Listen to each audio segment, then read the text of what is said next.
Leo, kung ikaw ay Leo, para to sa'yo. Para sa'yo ang reading na to today. Para to sa mga Leo. Sign of Leo.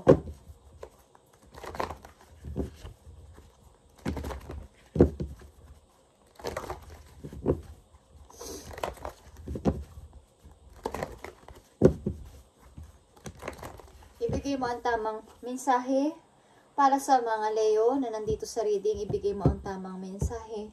Tamang message na gusto mong sabihin sa mga Leo ngayong araw na to at sa mga paparating pa na araw. Ayon sa kanilang situation, ibigay mo ang tamang message.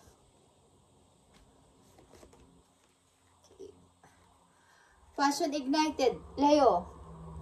In and out sa iyong buhay is gusto kong baguhin. Gusto ko ng bago. Gusto ko na talaga ng bago, Lord. Please. Gusto ko ng bago. And third eye chakra is here para sa iyo, Leo. Makinig ka sa iyong inner voice. Okay? Yeah. The waiting game is here, guys. The waiting game. Tama na ang paghihintay sa wala, Leo. Tama na ang paghihintay sa kung ano man ito. At baguhin mo ang iyong sarili. In and out. Mag-healing ka. Okay, in and out, Leo. Kung ano man yan, kung ano man ang dinadanas mo sa ngayon is kailangan mo makinig sa iyong sarili. This time. At patunayan mo na kaya mo. At wala kang dapat na ipaghintayin ng napakatagal. Okay? I-manifest mo ang iyong gusto. Okay? Para sa iyong happiness. Sa iyong tagumpay. Malamang at sa malamang is, ang tagal-tagal niyong hinihintay ang isang sitwasyon na mabago, mag-grow pa ng mag-grow, pero tumatanda na ang ilan sa inyo na hindi pa rin nagbabago ang lahat. Wala pa rin pag-improve, wala pa rin pagbabago ang paligid, wala pa rin pag-improve ang mga taong kasama niyo sa buhay. So, kailangan niyong gumawa ng para sa inyong sarili this time. Leo, ano ba ang nararapat na message para sa'yo na dapat mong malaman at dapat sa'yong ibigay ng iyong guidance, Leo, dito sa iyong situation? Bakit ang tagal-tagal ko na naghihintay, wala pa rin pagbabago? And yung cycle na to is hindi ko ma-close. Kahit na anong gawin ko, gusto ko tong partnership na to. Pero bakit wala pa rin pagbabago at panay pa din ang waiting ko sa wala? Okay, panay pa ng hintay ko sa wala. So, tingnan natin guys, ang gustong sabihin sa inyo para kayo ay maliwanagan. Sa inyong situation, Leo, kailangan nyong mabago in and out. Sa inyong mind, sa inyong mental, physical, and sa inyong soul. Okay. Tingnan natin guys, ang payo sa inyo. Para kayo ay magkaroon ng inspiration. Divine light, guys. Okay, I am an expression of love and I shine like the sun. My inner light is my strength and my treasure. My intuition guides me to discover the wonder and godness of who I am. Kaya nandito ang third eye chakra is paniwalaan ninyo ang sinasabi ng inyong puso, guys, at sundin ninyo ang inyong mga kagustuhan sa panahon ngayon. Makinig kayo sa sinasabi ng inyong sarili, hindi ang ibang tao.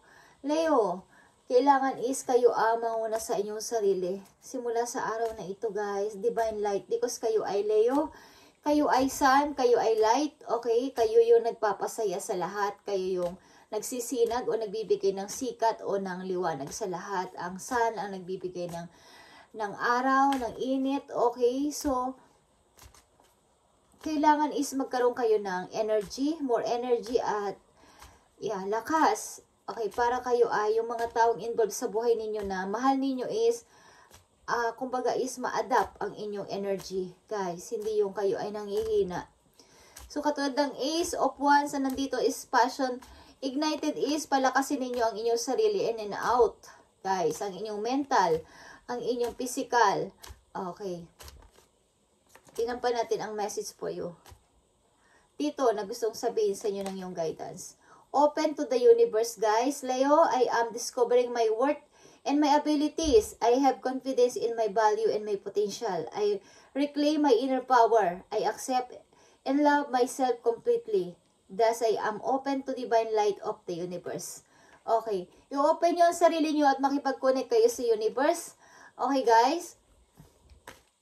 Para ma-discover nyo ang inyong sariling kakayahan and ang inyong mga abilidad. At may confidence kayo na ipakita na kayo ay may potential sa lahat ng bagay. Leo, at ipakita nyo ang inyong inner power. Ang mga Leo kasi guys is may inner power. Okay, kung hindi nyo lang alam, kayo ay lion. Okay, Leo, kayo ay lion. Okay? Ang half ninyo is half lion, half human guys. At mayroon kayong personal and inner strength. Okay. Kaya ipakita nyo na kayo isang Leo. Guys, ipakita nyo na kayo isang Leo. Huwag kayong mag-follow sa iba. Kayo dapat ang i-follow dahil kayo ay leader.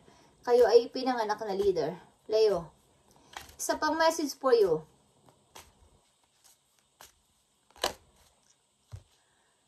Okay. Courage. Okay. Courage is katapangan, guys. I am stronger than fear and bigger than doubt. I am light and I remain light. I trust in God and stand tall before the test of life. I grow and become wiser through every challenge. I am being of new life. Okay. Tigilan nyo na itong paghihintay. The waiting game. Ito ay hindi pagkuklose sa mga old cycle na inyong dinaranas at paulit-ulit kayo sa old cycle. Ang paulit-ulit na habang may hinihintay kayong tao, may hinihintay kayong situation na mabago is hindi na kailangan itong hintayin ng napakatagal sapagkat kayo ay tao at kayo ay tumatanda. Okay, ilan sa inyo layo na nandito sa reading. Magkaroon kayo ng courage. Nalabanan ng inyong takot at ang inyong mga doubt. Kayo ay light, like I said kanina, kayo ay light, kayo ay sun. Okay, I am light and I remain light. Okay. I trust in God and stand tall before the test of life. Okay. Kayo ay light, kayo ang nagbibigay ng light sa tao, guys. Okay. Sign of Leo ay sun. Okay, light. Kailangan ninyong kayo ang mag-remain. Pakita nyo sa lahat na kayo ay matapang. Okay, humarap sa buhay. Huwag kayong magpatinag. Okay, guys. Huwag kayong mag-stuck sa isang situation na sobrang tapos na, guys. At pinipilit nyo pa ulit baguhin at baguhin. Ito at hintayin pa is dumadaan ng araw, buwan at taon, guys. Tumatanda. Ang ilan sa inyo na wala pa rin pagbabago ito, tama na ang inyong paghihintay. The waiting game. Okay. Tingnan natin ang mga susunod na message sa inyo in the near future. Pwedeng ito ngayong buwan o sa susunod na buwan at sa mga susunod pang buwan. The near future. Okay, guys, na paparating na mensahe para sa inyo. Kahit babala ito o paalala o mga situation na maaaring paparating sa inyo, Leo. Tingnan natin. Okay. 2 of Wands, something. Someone is waiting to choose me. Someone is waiting para i-choose mo ako, okay? Meron kayong gustong piliin, meron kayong gustong bisitain, or vice versa. Meron gustong bumisita sa inyo na tao. Aries energy. Ito, Leo, katulad din yung fire sign, may tao na gustong piliin kayo o may gustong puntahan kayo, gusto kayong bisitahin, guys. Ang tao na to is balanse mag-isip. Okay. Binabalance siya lahat ng pagkakataon o situation sa kanyang sarili at sa involved na mga tao sa kanyang buhay. Libra and Aries is here. Okay. Leo, ano mga paparating na mensahe para sa'yo? The High Priestess is here, guys. Okay. Number 2 again. And may tatlo ka ditong 2. Balance. And nandito din ang balance, guys. Okay. Justice. Dalawang justice dito. Guys, dalawang justice dito, guys. And nadidiling kayo sa taong malayo sa inyo, but mirroring each other. Leo. Ito ay deep connection, guys. Walang makakapagpigil sa inyong nararamdaman na dalawa. Kahit kayo ay magkalayo, kayo ay may romantic feelings ng tao na to. Maaaring this time, guys, nandito ang third eye chakra and the High Priestess is makinig kayo sa inyong sarili. Huwag sa ibang tao, makinig kayo sa binubulong ng inyong isip, ng inyong puso at timbang-timbangin nyo at balabalansihin niyo sa pagkakataon na to sapagkat something, guys, na may taong pipiliin ka o may taong pipili sa'yo, may taong bibisita sa'yo. galing sa malayo. Okay, Leo. Tingnan pa natin ang mga paparting na message for you. Nakikita mo do, Chariot is here, okay? Something na mag-iiba ka, mag-relocation kayo guys. Relocation. Maglilipat kayo ng bahay, ng lugar guys. Maaring malayo, okay. Kayo ay magka-travel. Para iniisip mo sumama sa tao na to sa ibang lugar. Okay. I-close mo ng cycle na dapat mo i-close, Leo, at huwag mo nang pilitin dito na mag-i-strong pa o magkakaroon pa ng pag-grow sapagkat ito ay, kumbaga sa isang sa isang puno, okay? Sobrang tanda na, sobrang tagal na, okay? Sobrang tagal na at, kumbaga, sa isang cycle ng isang pag-ibig, ng isang relationship, ng isang situation is, hinihintay-hintay nyo pa na ito ay may mabago, but hindi na talaga nagbabago is, guys, i-close nyo na to, i-close nyo na at kailangan nyo na mag-umpisa ng sarili ninyo, mag-umpisa ng para sa inyong sarili. Leo, okay? Tingnan natin ang message for you. Leo, if you are noticing changes within you, it's because you are leaving the old version of yourself behind. Okay, you are elevating and shedding unnecessary layers. Old cycles are ending and new beginning are on the horizon. You deserve this new chapter. Okay, amen. Yeah, katulad na sinabi ko kanina, close the old cycle guys. Narito on the waiting game. May bago. At nandiyan ang isang person na kayo ay pipiliin at hinihintay. Maaaring dadaling kayo sa ibang lugar o pupunta kayo sa ibang lugar. Relocation. Guys, pamili na lang kayo dito. Okay, piliin nyo ang new cycle kesa dito sa old cycle. Nakikita nyo ang message sa inyo? If you are noticing changes, kung parang ninonotice ka o may parang inaano ka ng intuition mo na, yeah, Leo, kailangan mo na ng pagbabago, kailangan mo nang i-close ang cycle na to, old cycle na to, is gawin nyo guys, gawin nyo ito, gawin nyo to, ngayong taon na to o ngayong buwan na to, kung nandito na yung opportunities na to, okay. It's because you are leaving the old version of yourself behind, okay. Kailangan mong alisan na ang old version ng iyong pagkatao, okay. You are elevating and shedding unnecessary layers. Old cycles are ending. Tama na yung old cycle.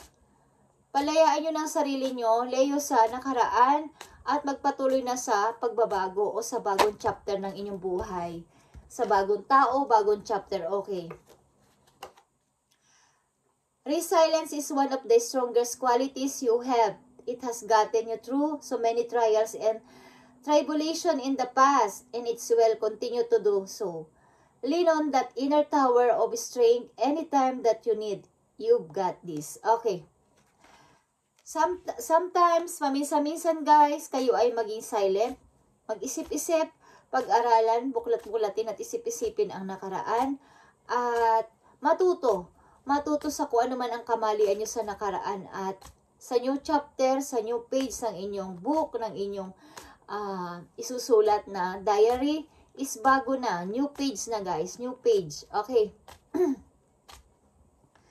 Kailangan nyo na itong talikuran ng inyong past at magpatuloy sa new chapter. Bakit hindi nyo magawa-gawang limutin ang inyong past at i-close na ang cycle na to, Leo? Okay. It's time to hit the reset button. Okay, Leo? Reset, ang ibig sabihin parang reset mo sa isang cellphone. Pag in-reset mo yan, mababago lahat. Okay?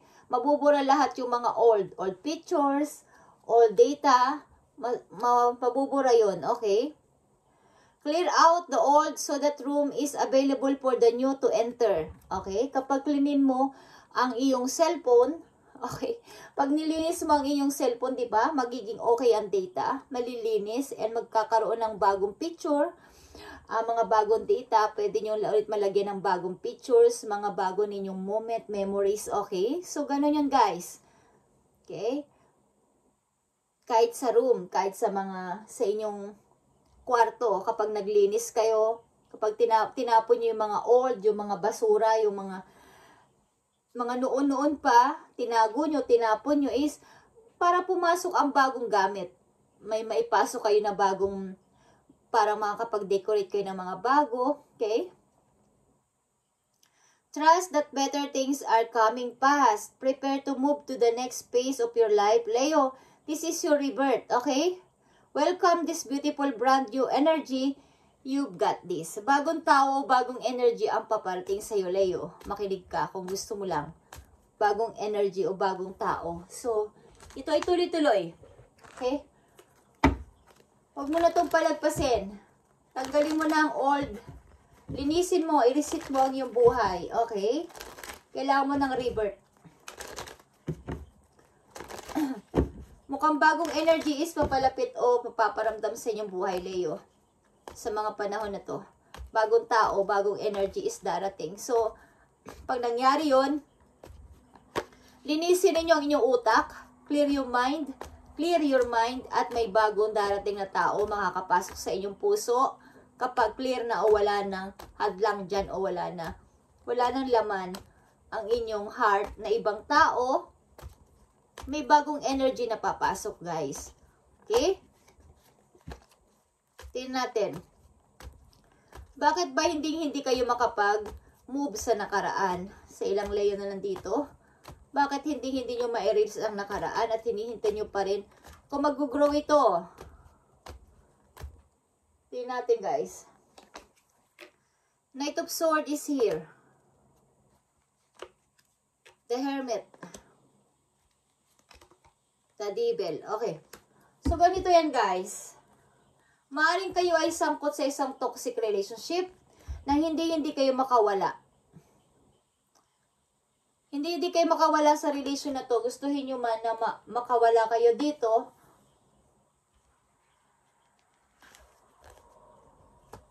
Gustuhin nyo man na makawala kayo sa relasyon na to is hindi kayo makatakas. Hindi kayo makawala. Okay. Ang ilan sa inyo may kasal. Okay.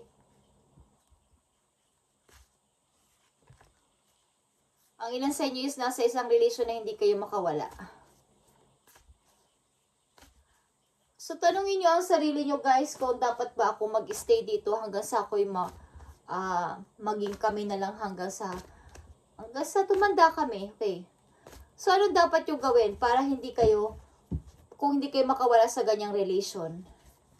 Ang gagawin nyo talaga is magtiis at ayusin ang relation nyo. Okay, kung kakayanin ninyo. Pero kung kayo yung Leo na talagang gusto niya ng new cycle, sa sinasabi ko kayo na pa dito at payo sa inyo ng yung guidance is linisin nyo na. Okay? Talikuran nyo na ang tao na to na nagdudulot sa inyo ng hirap, ng sakit, at hindi naman nag-grow kahit ano pang klaseng paghihintay at pag-grow. Ang iniisip nyo at pag-grow dito sa relasyon na to is hindi pa rin nagiging maayos sa dinami-dami ng tao na inyong ginugugol is wala pa ding pagbabago ang tao na to. Why not na hindi nyo alisan ang person na to? Okay? Katulad ng nandito na message sa inyo. If you are noticing changes with you, it's because you are leaving the old version of yourself behind. Okay. Hindi lang naman kayo ang ganun ang ginagawa, guys. Okay, sa ilang Leo na nandito sa reading. Marami nga dyan na umaalis sa relation kahit maayos na ang relation.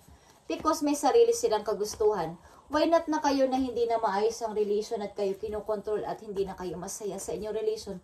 Why not na hindi kayo umalis kung may chance, kung may opportunity para sa inyong happiness at para sa inyong opportunity, guys? Sapagkat hindi naman lahat ng soulmate is nagkakatuluyan, hindi naman lahat ng talagang nagiging forever is yung talagang nagkakagustuhan. Talagang sila yung forever na magkakasama, yung ikinakasal, okay? Hindi naman lahat is ganun, guys. Okay. Maaring kasal kayo, but may ibang tinitibok ang inyong puso. Okay, ilan sa inyo? So, huli na nung malaman ninyo sapagkat kayo nakatali na, kayo kasal na. So, anong gagawin ninyo, guys? Okay? So, sunasa sa inyo yan. Kaya nandito ang third eye chakra and the high priestess is kung ninonotice kayo ng pagkakataon na kailangan nyo ng pagbabago, it's because you are leaving behind. The old version of yourself behind. Okay, you are elevating and shedding unnecessary layers. Old cycle are ending. And your beginning are on the horizon. You deserve this new chapter, Leo. Okay. Deserve mo ang new chapter kung kayo ay talagang hirap na sa situation na to at wala nang pagbabago ang inyong partner at talagang nasasakal na kayo at kahit ano pang gawin ninyong isa kayong mabuting may bahay, isa kayong mabuting asawa, lalaki man kayo, babae, Leo, is wala pa rin pagbabago ang tao na to. Bakit kayo magsasayang ng panahon sa ganitong tao? Okay, guys? Nasabihin natin kasal man to, kasal lang to sa lupa. Okay, guys? Pero yung mararamdaman ng inyong puso, yung inyong fulfilling is iba. Okay. Maaring nakasal kayo dahil sa mga pagkakataon na hindi sinasadya. But, may pagtatapos. Okay? Dahil may nakatagdang person para sa inyo o deserve na tao para sa inyo, deserve na energy para sa inyo. So, pag may pagkakataon na ganito at ano ang tinitibok ng inyong puso, ng inyong isip, anong dinodikta is, kung yun ang inyong happiness, joyous, okay, the joyous chakra is here, or chakra is here is, ito inyong kasiyahan, happiness ninyo is, why not na hindi nyo sundin ang inyong puso, Leo, kung kayo ay sakal na sa pag-ibig na to, na kahit anong gawin ninyong pagbabago, kahit gawin ninyong pag-grow sa relation na to is walang pagkakaintindihan. Okay. Mga paninibugho, may mga nasasakot sa third party. Okay. So, bakit ka nagtitiis sa ganun, guys? Okay, guys. Okay, tingnan natin ang last message for Leo dito sa nasa reading na mga Leo. Okay? Ito ay para sa lahat ng Leo at hindi lahat ay makaka-resonate dito. Ito ay para sa nanditong Leo na dapat ay bibigyan ng message is ito ay para sa inyo, guys. Okay. Hindi ko sinasabing hindi ko kayo pinapayuhan na kayo ay makipaghiwalay or lumabag sa ganito. Yung mga, alam niyo yung sa sarili ninyo, okay? Na kailangan ninyong alisan ng isang situation na tunay na nagpapahirap sa inyong kalooban, okay? Na magsasama kayo ng buong buhay nyo hanggang kamatayan sa kasinungalingan, puno ng kahirapan, pero meron kayong chance talaga na maging maayos ang buhay ninyo, okay? Marami kayong option, maraming offers, but tinatanggihan nyo sapagkat kayo ay nakatali na. Maraming ang tao dyan, guys. Maraming mga tao dyan na hindi okay naman ang relation, pero umaalis sila sa relasyon na labi ko sa kanilang pansariling kagustuhan. Why not na ang isa sa inyo, Leo, na nandito sa reading is sobrang hirap na sa situation at talagang wala ng pagbabago ang inyong partner, but kailangan kayo magtiis sa ganyan. Hindi nyo deserve yan, guys. Okay, kung meron namang pagkakataon na deserve sa inyo. Merong bagong energy na deserve sa inyo. Why not na hindi nyo subukan, guys? Okay? Ace of Swords is here. Okay, makakasurvive ka dito. Okay, ang inyong relation is nagkakaroon na ng boredom. And disconnected na kayo. Discontent and bored. Nabuboard ng isa sa inyo o nabuboard ka na sa kanya o nabuboard na. Talagang wala na pagbabago ang relation na to. Okay? Puno na ng mga pagsiselos, galit. Okay. Okay, guys, Leo, this is your energy. Patunayan mo yung courage mo, okay? Yeah, punong-puno dito ng mga temptation sa inyong relation at pagod na pagod ka na dito. Maraming mga matutuwa sa'yo. Pag nangyari to, okay na, di-drain ng yung utak dito sa relation na to. Kailangan mo ng new. May tutulong sa yung tao. Okay. May tutulong sa yung tao, Leo, dito. Patunayan mo na kaya mo as a emperor. Okay, guys, kayo ay nahihirapan na talaga. Sobra-sobra yung pagtitiis ninyo sa relation na to. Ang dami ng tumubo na mga iba't ibang flowers, maybe. Naging taglagas na, tagsibol na, okay? Winter na. Marami ng season, okay? Ilang season na dumating at dumating pa. The waiting game, okay? Is, hindi naman nagbabago ang tao nito. Why not na hindi mo na pakinggan ang iyong sarili? Dito ang third eye chakra and the high priestess. Kailangan mo mamulat sa katotohanan. Freedom through faith. Okay. Freedom through faith. I calm my thoughts and rise about fear. I free myself of all doubt by entrusting my doubts to God. I have faith in God's perfect timing and placement. I trust His will and find freedom. Okay, this is for you, Leo. Mag-trust ka sa iyong guidance, kay God, sa universe, sa iyong spirit guidance from heaven, at tutulungan ka sa iyong problema. Okay? Huwag kang matakot at nakapanig sa iyo ang katotohanan. Kung talagang hindi na to okay ang relation na to, why not na hindi ka umalis dito? Okay? Para sa bago mong chapter ng buhay, Leo. Okay? Thank you and God bless, Leo. This is your reading today. Bye and God bless.